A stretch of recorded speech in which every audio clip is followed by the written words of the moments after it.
Welcome back to the Valley of the Grain Sports Podcast. I'm Carter Gooch, joined with Chase Neer, Ridge Sappington, Brady Smith, and special guest Brody Baker. Brody! How's it going?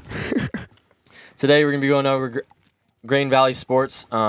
We got basketball and a kind of a look into the baseball season. So we'll kick it off with the girls basketball winning their first conference game, district game, by a score of 52-31 over Truman.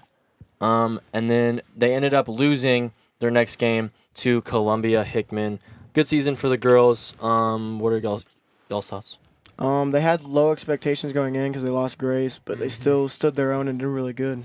So props to them. 100% great season. I thought, building off that low expectations, lost Mizzou, a D1 player, and yeah, they held their own.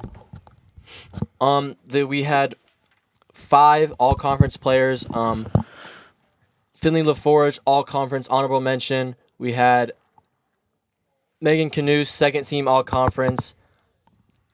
Aspen Reed, first-team all-conference. Cameron Kelly, first-team all-conference. And Addie Seifert, also first-team all-conference. Shout out Herbo. Also ended up being conference player of the year. Great season for the girls. They had a lot of all-conference players and just a well-rounded team. We'll still have Addie Seifert and Aspen Reed, Cameron Kelly for next year. So, I mean, we're looking to just keep things going high, going strong, and just keep going up. Pause. No, don't. Jumping over to the boys, we have the Eagles losing their first game to Battle. Battle destroyed us. That's a good It was Pretty. 89-57. A lot to a little, you Yeah, know. just so, it was a very forgetful score. I mean, when you shoot 75%, they shot 75% the whole game. Yeah, it was 87% in the first 3 quarters. That's crazy. just watching that game. They were just so shifty, and they could make these spin moves and just get to the basket just so effortlessly, and it was just they played really good basketball, and I honestly thought they would have dropped 100. Honestly, with that running clock. they were close.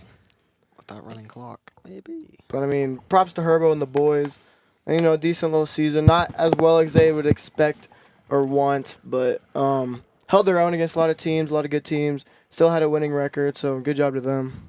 And we'll still have Eli Herbert, Aaron Barr, and some other couple key players for next season. Yeah.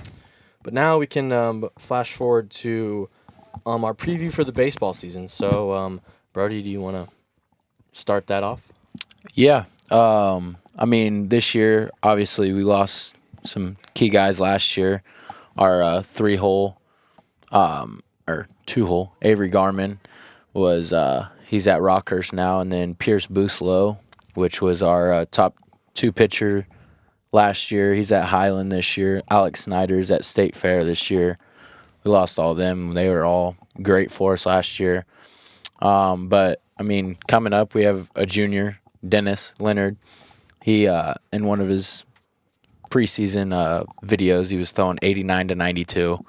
Bringing it. So, and then Ian Kamstra, my roommate at Crowder, he'll be good for us this year on the mound and with his bat. He was a second-team All-State guy last year, so I'm excited for that. Breck Sloan he'll have a good season as well. Last year he played really well. And then Max Snyder, I'm excited to watch him play this year. He's been looking good at the plate, so.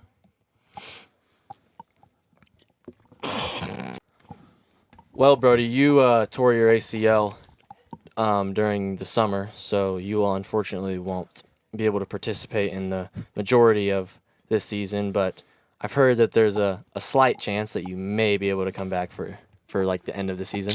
Yeah, so next week, this upcoming week, I should say, I'll be back swinging. So I'm excited for that. Haven't swung a bat in a minute, so I'm excited to get back in the swing of things, and then Nice dad joke there. hopefully be maybe ready to DH at least for the team and pay my tribute to the team as much as I can. So Well, I'm sure the team would really appreciate that and the big bat that you have. So that's all we got for the Valley of the Grain Here's yours, podcast.